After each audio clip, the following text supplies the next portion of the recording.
Oui, merci. À la lecture de cette délibération et de la suivante à propos de l'action cité Air Climat, pardon, Air Énergie Climat, si les chiffres que vous annoncez se révèlent exacts, eh bien il est clair qu'ils sont encourageants. Eh bien je persiste à dire que les effets du changement climatique ne se résoudront pas à notre niveau local, ni même au niveau national. La France est loin de figurer parmi les pays les plus pollueurs au monde, contrairement aux États-Unis, à la Chine, à l'Inde ou à l'Allemagne. Je vois surtout dans la présentation de votre délibération une délibération qui est plutôt comme une wish list, la liste de vos envies et même également la liste de vos rêves. Car premièrement, construire l'indépendance énergétique du territoire relève du pur fantasme. Comment voulez-vous remplacer l'énergie produite par des centrales nucléaires EDF? Même si sans aucun doute vous avez eu raison de construire la microcentrale hydraulique, elle n'alimente que 6000 logements. Alors c'est toujours ça, c'est vrai, mais ça ne suffit pas.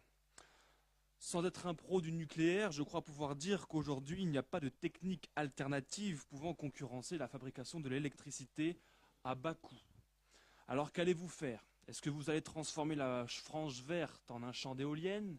Ou est-ce que vous allez préférer pédaler sous votre bureau pour produire de l'électricité? Plus sérieusement, pour produire l'électricité nécessaire à la France, il faudrait installer 6000 km² de panneaux photovoltaïques, c'est-à-dire la surface moyenne d'un département français. Alors attention aux dogmes écolos qui nous encombrent et gardons les pieds sur terre. Nous soutenons certains points de la délibération, comme la transformation de l'échangeur du Rondeau, mais certains points m'ont fait sourire. Par exemple, lorsque vous faites l'aveu que la ville est le premier employeur du territoire léchirollois, ce n'est pas normal et on aimerait que ce ne soit pas le cas.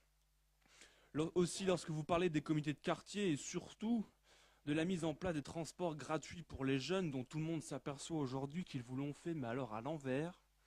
Du reste, comme vous l'avez fait aussi aux Échirollois lorsque vous parlez de maîtrise de la fiscalité. Ensuite, la nature en ville avec le développement des jardins partagés que nous aurions soutenus s'ils n'avaient pas été gérés par des associations prônant le communautarisme. Et puis enfin, je ne crois pas que l'on puisse vouloir à la fois transformer la ville en un gigantesque logement social et d'un autre côté vouloir renforcer la nature en ville.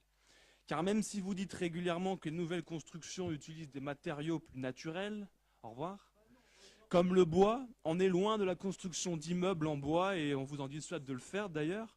Mais le béton reste bien entendu le premier matériau utilisé dans ces nouvelles constructions et c'est ça qu'on voit sur les façades, que ce soit n'importe quelle taille de l'immeuble, que 3 ou 4 étages ou encore les immeubles de 10 étages qu'on a vu sortir de terre sur le cours Jean Jaurès.